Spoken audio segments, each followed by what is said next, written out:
श्री गणेशाय नमः। ओम नमो भगवते वासुदेवाय। विजया एकादशी व्रत कथा। फाल्गुन कृष्ण एकादशी। धर्मराज युधिष्ठिर बोले, हे जनार्दन, फाल्गुन मास के कृष्ण पक्ष की एकादशी का क्या नाम है तथा उसकी विधि क्या है? कृपा करके आप मुझे बताइए। श्री भगवान बोले, हे राजन, फाल्गुन मास के कृष्ण पक्ष की एकादशी का नाम विजया एकादशी है। इसके व्रत के प्रभाव से मनुष्य को विजय प्राप्त होती है। यह सब व्रतों से उत्तम व्रत है। इस विजया एकादशी के महात्म्य के श्रवण व पठन से समस्त पाप नाश को प्राप्त हो जाते हैं। एक समय देवर्षि नारद जी ने जगत पिता ब्रह्मा जी से कहा, महाराज, आप मुझे फाल्गुन मास के कृष्ण पक्ष की एकादशी का विधान कहिए। ब्रह्मा जी कहने लगे कि हे नारद, विजया एकादशी का व्रत पुराने तथा नए पापों को नाश करने वाला है। इस विजया एकादशी की विधि मैंने आज तक किसी से भी नहीं कही। यह समस्त मनुष्यों को विजय प्रदान करती है। त्रेता युग में मर्यादा पुरुषोत्तम श्री रामचंद्र जी को जब 14 वर्ष का वनवास हो गया, तब वे श्री लक्ष्मण जी तथा सीता जी सहित पंचवटी में निवास करने लगे।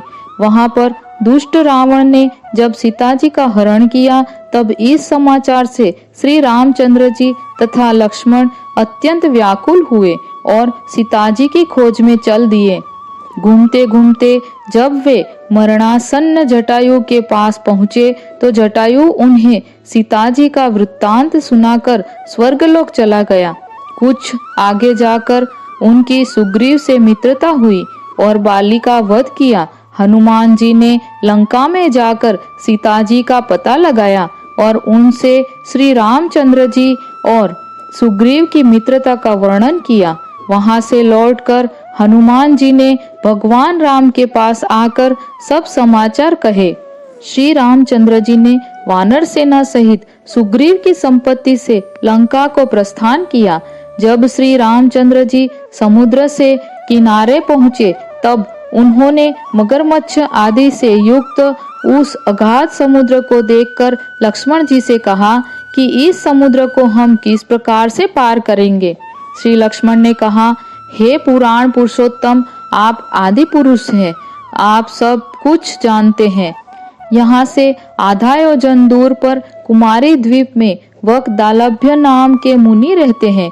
उन्होंने अनेक ब्रह्मा देखे हैं।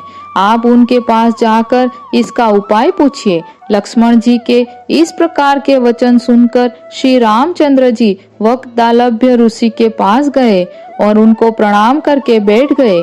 मुनि ने भी उनको मनुष्य रूप धारण किए हुए पुराण पुरुषोत्तम समझकर उनसे पूछा कि हे राम, आपका आना कैसे हुआ? श्री रामचंद्र जी कहने लगे कि हे ऋषि, मैं अपनी सेना सहित यहाँ आया हूँ और राक्षसों को जीतने के लिए लंका जा रहा हूँ। आप कृपा करके समुद्र पार करने का कोई उपाय बतलाइए। मैं इसी कारण आपके पास आया हूँ। वक्दालभ्य ऋषि बोले कि हे राम, फाल्गुन मास के कृष्ण पक्ष की एकादशी का उत्तम व्रत करने से निश्चय ही आपकी विजय होगी। साथ ही आप समुद्र भी अवश्य पार कर लेंगे। इस व्रत की विधि यह है कि दशमी के दिन स्वर्ण, चांदी, तांबा या मिट्टी का एक घड़ा बनाए। उस घड़े को जल से भरकर तथा 5 पल्लव रख वेदिका पर स्थापित करें।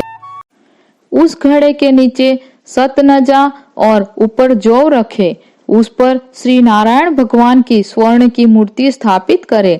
एकादशी के दिन स्नानादि से निवृत्त होकर धूप, दीप, नैवेद्य, नारियल आदि से भगवान की पूजा करें। तत्पश्चात घड़े के सामने बैठकर दिन व्यतीत करें और रात्रि को भी उसी प्रकार बैठे रहकर जागरण करें। द्वादशी के दिन नित्य नियम से निवृत्त होकर उस घड़े को ब्राह्मण को दे दे। हे राम, यदि तुम भी इस व्रत को सेनापतियों सहित करोगे तो तुम्हारी विजय अवश्य होगी। श्री रामचंद्र जी ने ऋषि के कथनानुसार इस व्रत को किया और इसके प्रभाव से दैत्यों पर विजय पाई। अतः हे राजन, जो कोई मनुष्य विधि पूर्वक इस व्रत को करेगा, दोनों लोकों में उसकी अवश्य विजय होगी। श्री ब्रह्मा जी ने नारद जी से कहा था कि हे पुत्र, जो कोई इस व्रत के महात्म्य को पढ़ता या सुनता है, उसको वाजपेयी यज्ञ का फल प्राप्त होता है। एकादशी मात की जय। ओम नमो भगवते वासुदेवाय।